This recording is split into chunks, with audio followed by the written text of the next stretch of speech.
Hello, everyone, and welcome to Sew with Jessica. If it's your first time, thank you for joining this family.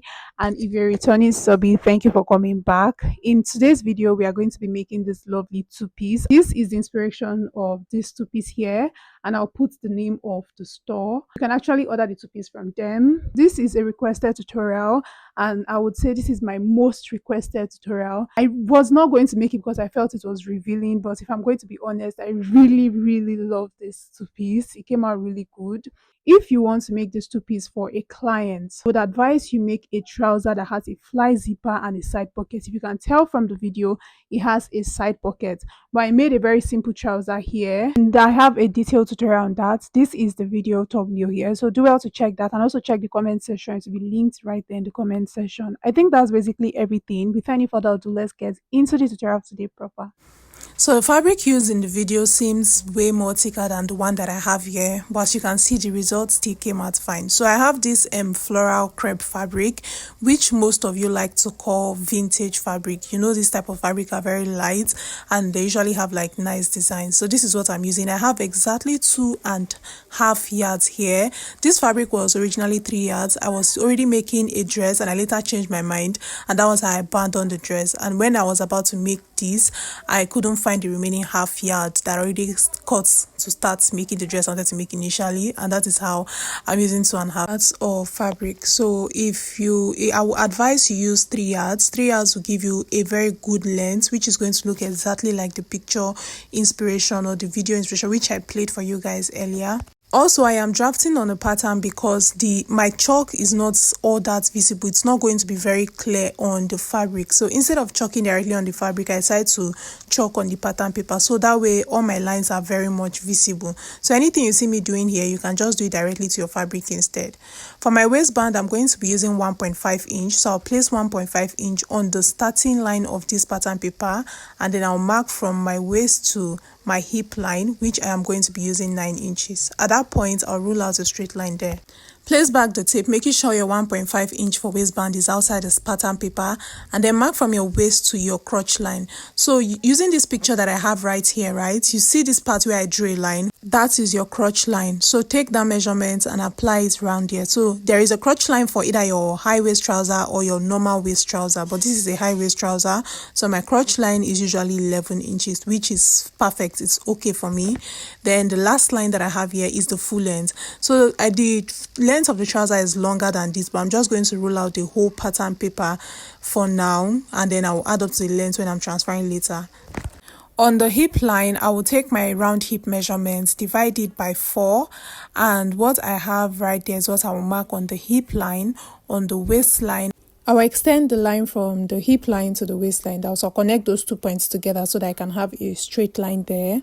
And then I'll also bring this measurement to the crotch line. Okay, so far it's only the hip measurement we've taken, and there is no sewing allowance. It's just the exact measurement we have right here. So there's no sewing allowance because I'm using a pattern paper. So if you're not using a pattern paper, make sure to add your sewing allowance. The next measurement you are working on is the crotch extension. Remember, my hip measurement divided by 4 is 10.5, which is what we marked just now. Now we are going to divide that measurement again by 4. I'm just going to use my tape method, which is easy, by folding my tape twice, and that way I'll have the measurement that I need. So that's the measurement I'm going to mark from that part to this other side on the crotch line. That's going to be our crotch extension. So after marking the crotch extension, we are going to create a curve from the crotch line to meet the hip line, just as you can see in the video. Now take the entire measurement of what I have on the crotch line, which is 13 inches, and I'll mark it on the full length as well. If I didn't mention earlier, this is the easiest trouser pattern you will find anywhere on this internet space. It is very simple, very easy. We are not doing any extra redefining or nothing, but it's still going to fit you perfectly. Back to the waistline, we are going to now take our waist measurement divided by 4, and my waist measurement divided by 4 is 8 inches. So I'll mark it from this crotch line into this other direction. So you can go ahead and connect this your waistline to meet the hip line, and that is everything we need for the trouser. But I didn't stop there. I went ahead to add that, which is totally optional. So my dart line is my hip waist measurement, which is 8, right, divided by 2, and that gives me 4 inches. So I'll mark 4 inches there, and for the dart depth I marked 4 inches, I'll connect with a straight line, mark half an inch apart from that line, connect it in a slanted form to meet that 4 inches we have at the base there, and that is my dart. But I'm going to replace this dart measurement to the other side, which is 1 inch. So I'll just go ahead and I'll connect this side to meet the hip line right there, and this is everything. We can go ahead and cut this pattern out. I'm going to use this pattern for both the front and the back piece. So we'll start by cutting the front piece, and we'll need to fold our fabric in order to cut it. We are folding the fabric because the front piece has to be in 2 separate pieces. So I'll proceed to place my pattern on it, and if you notice, I made sure that I left some allowance at the left side and at the right side. That's because we did not add any sewing allowance while we were drafting the pattern. So after placing the patterns on the fabric, I made sure to place my tape, making sure that 1.5 inch was outside of the pattern paper, not the fabric. That half an inch you are seeing at that top part, there is the sewing allowance that we use to sew the trouser to the waistband. So make sure your 1.5 inch is placed on the pattern paper, and then mark your full length of your trouser. So if you saw the video earlier, you can tell that the trouser is very long. At this point, you can be creative and customize your trouser to whatever length you want it to be. Now that I've gotten the full length, I'll proceed to start cutting out the patterns, or start transferring the patterns to the fabric. So I'm going to be adding half an inch for my sewing allowance all round, both on the left side and on the right side. I'll take out the pins now that I'm done cutting the front piece. I'll keep the front piece aside, and we are going to cut the back piece. Like I said earlier, we are going to use the same pattern to cut out the back piece. So just go ahead and fold your fabric again, same way we folded the first one. But this time around, you might want to fold it a bit wider than the front piece, because of course the back piece has to be bigger than the front piece.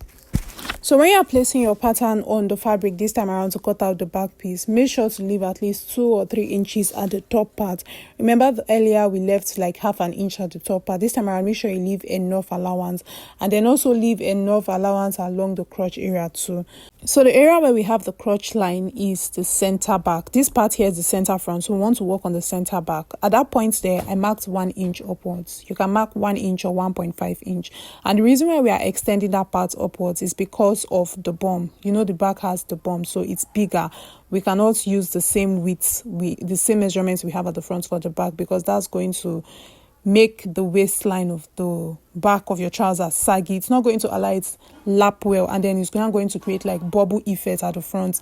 I know all these terms I'm using out, they are just too many, but that's actually what happens. So raise it up and then slant it to meet with the actual waist measurements we have by the side. So your center back has to be higher because of the bum. And then I'm going to mark the darts on the fabric there. So the measurements I used for the crotch extension, which was 2.5 inch, that is what I'm going to re-extend this back. That's basically everything I'm doing, and I'll blend this into the full length. I know in my previous videos you've seen me redefining the waistline because of how our bum is in a slopey form. We are not doing all of that here. We'll just go ahead and work on it like this. Now I will place my tape. This time around, I'll place that 1.5 inch on this new back waistline. Okay, and then I'll mark the full length of the trouser, not on the pattern paper again, on this chalked waistline that I have on the fabric. That's why I placed the 1.5 inch, and then I'll go ahead and mark the full length. We'll proceed to cut this out, making sure to add half an inch for sewing allowance as usual. Now we are done cutting, I'll proceed. This is my front and my back piece. You can tell that the back piece is longer than the front piece. It's higher along the center back. So I'll arrange them right facing each other. And then I'll pin along the crotch line of the front pieces and then of the back pieces. We are going to sew along that area, and we are sewing the half an inch that we added earlier for sewing allowance. After sewing the crotch areas, I went ahead to give this a really good press by opening up the seams with my iron. Next, we want to proceed to sew up the darts, and I'm going to be showing you with the back piece because I already showed you the measurements for the front darts. So I already chalked out the darts. I know where it is. Remember, the front darts ends at 4 inches. The back darts should stop at 6 inches. Your back darts should be close to your hip line. It is always longer than your front darts. I think the effect of the darts for the back piece is usually like for the hip area. So after sewing the back dart, I also sewed up the front dart. This is what the dart looks like. Everything is already prepped and the front piece is ready to meet with the back piece. So we are going to place them just as seen, and we're going to place them right facing each other.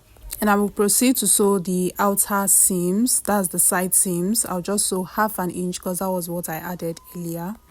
Moving on, we'll sew up the inner seams, which is where the front crotch and the back crotch meets. So we are going to hold them up just as seen and just pin them together. Just make sure that the sewing lines are lined properly. That's going to give it a more professional look as well.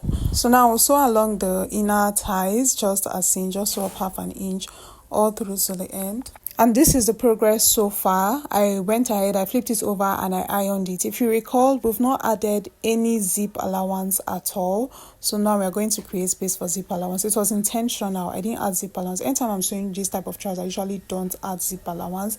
I use my sewing allowance as my zip allowance. So you pick from one of the sides, either the left side or the right side, where you want to insert your zip. I prefer my zip at the right side. So I'll lose that area. I'll just lose to like 6 inches thereabouts, which is or 5 inches max, because there's still a waistband coming on here.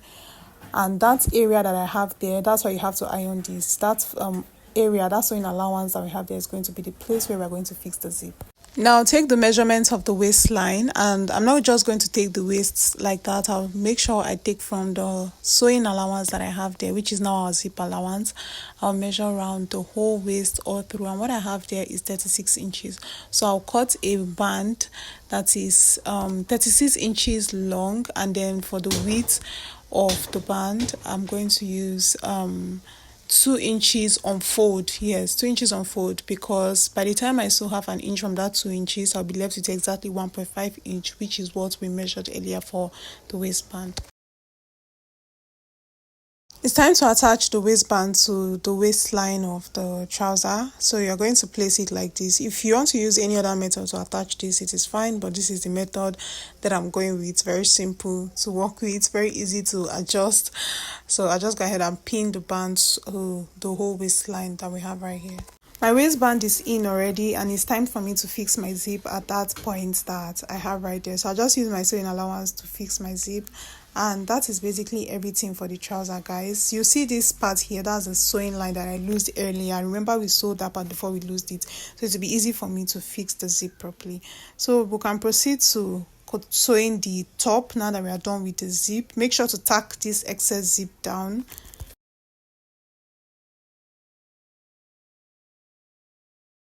Now we'll proceed to make the top. You guys, this was all that I was left with for the blouse, and that was the main reason why I could not try even doing any slash pockets or any zipper or any fly zipper, because I didn't have enough fabric. So if you want yours to come out the same way that video is, make sure that the length of your blouse is up to your hip. So this is just a quick video to explain something here. So for the length of the blouse, like I mentioned earlier, if you want to get the exact results in that picture, make sure it's up to your full length, to your hip line, and that is going to give you the same results you saw in the inspiration. Now for the width, you are not going to take your bust measurement. You are going to place your tape on one side of your shoulder and fold it and place the other side on the other side of your shoulder, just like this.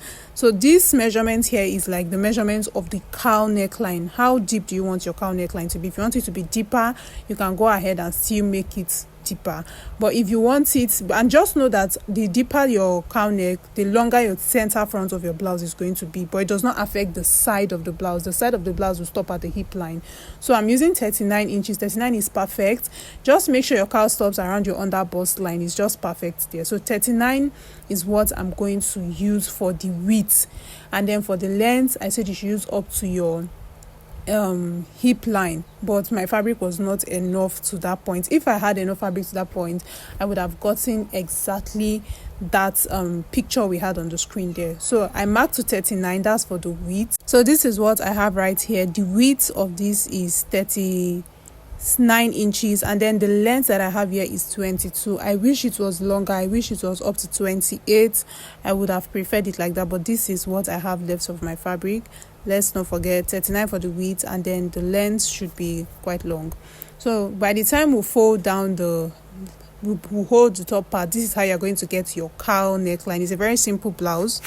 So I'll go ahead and I'll cut out the back piece. I'll make sure that my back piece is also 39 inches wide, but the length of the back piece will be shorter. So you guys can see that I actually joined this fabric together here so that I can still have like the same measurements I have with the front piece. Your back piece will also be the same width as the front piece, but it's going to be shorter. So what's going to be the difference between the front piece and the back piece? You're going to place your tape from your shoulder to your under bust line. I used 9 inches here because I was thinking, oh, I'll just use to maybe my armhole area, but it was short. I'm going to explain later on as we go on, but just make sure you mark from your shoulder to your under bust line, which should be around 13 to 14 inches if you want a good fitting. Then notch that point there.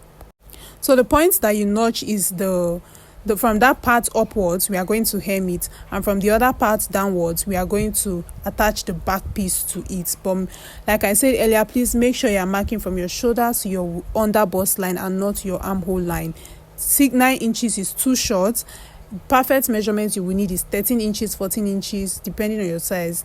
So I went ahead and I made this strap here, and I'll flip it over to the right face. We are going to need straps that we are going to tie the blouse along the neckline. So from that part that I notched earlier, I'm going to hem it just as seen, and then I'll use my pins to just secure it now. So at that top part there, we're also going to hem it, and I'll also be inserting my strap into that area. So this is a closer view, right? So I'll hem, that is, fold it twice and then fold this other side twice, but I'll fix my strap in that space there. So I'll just use my pins and hold this down, and I'll continue to use my pins to hold this other side down. So this is what it looks like so far. This same thing that I did here is what I'm also going to repeat to the other side as well. So guys, if you've watched to this point and you've not subscribed yet, you are wrong. Do well to hit the subscribe button, turn on post notifications so you get notified anytime we post a new video. Also help us share our videos, because that will help you to recommend this channel to other people as well. And thank you guys so much for 15,000 subscribers. Thank you guys so much. So now I'll go ahead and I'll sew along all these areas as seen.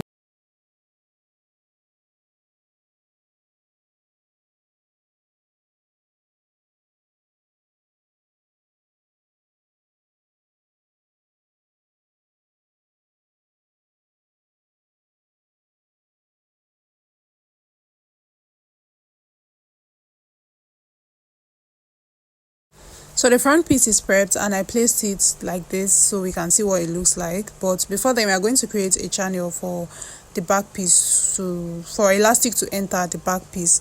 So what we are going to do is at that top part there, we are going to hem or fold half an inch downwards, just very little, because we are using the small size elastic. This is the elastic channel that I created, and that's where my elastic will pass through. This is the elastic I'm using, and like I said, it's a 1/2 inch elastic. So first thing I'm going to do is to take my waist measurement, or you'll say your under bust measurement, divided by 4, which mine is 8 inches. So let's just say I have 8 inches. Now I'm going to still minus like 1 inch or 2 inches from it. You're not going to use like your exact measurement. So that's the elastic we are going to use to gather up the back piece. We are going to insert this in the back piece. After inserting the elastic, I make sure to secure the elastic at both ends. Now it's time to attach the front piece to the back piece. This is bringing us really close to the end of this tutorial. Make sure you've subscribed if you haven't. Of course, don't forget to like if you found this useful. Don't forget to comment. All those things are really helping us to do more on the channel. So thank you in advance as you like and comment. After pinning up the remaining size of the back piece, we'll go ahead and we'll sew up 1/2 inch downwards. So if you are done and the length does not align, just go ahead and blend it into the main length of the blouse. And if it does not align, I want to believe it's because of that area that we notched. Remember, we did not add like elastic allowance or whatever the case may be, whatever the reason might be. So this is it, guys. Go ahead and also hem the base of your blouse, and then by the time you want to wear it, you will tie this along your neckline, and the front line is going to fall. This is what the blouse looks like. Like I said, I would have preferred this in a longer length. This brings us basically to the end of the tutorial, but I just want to show you guys something real quick before we end the tutorial. So remember, I told you guys earlier that the difference between your front and back piece should not be your armhole measurement, which I use 9 inches. It should be your under bust measure. You can see the way the sides is giving a line. It's just standing, and it was feeling very tight along my armhole area. It was not comfortable. The fitting should get to either your under bust line or to your waistline. So I had to lose the back piece and sew the back piece down. Like I had to bring it down to my under bust line and sew it. And that's why I told you guys to use 13 inches or 14 inches earlier. So this is me after I was done adjusting only one side. I don't know if you can tell the difference. You will see that one is more relaxed, but this other side is still having like a line. It's still shooting out because it's not relaxed properly, because it's too high and it's not cute at all. But you see that I brought this side down already and it's looking a lot better. So I also do the same thing to the other side as well. And that brings us to the end of this tutorial. I'll see you guys in my next video. Bye.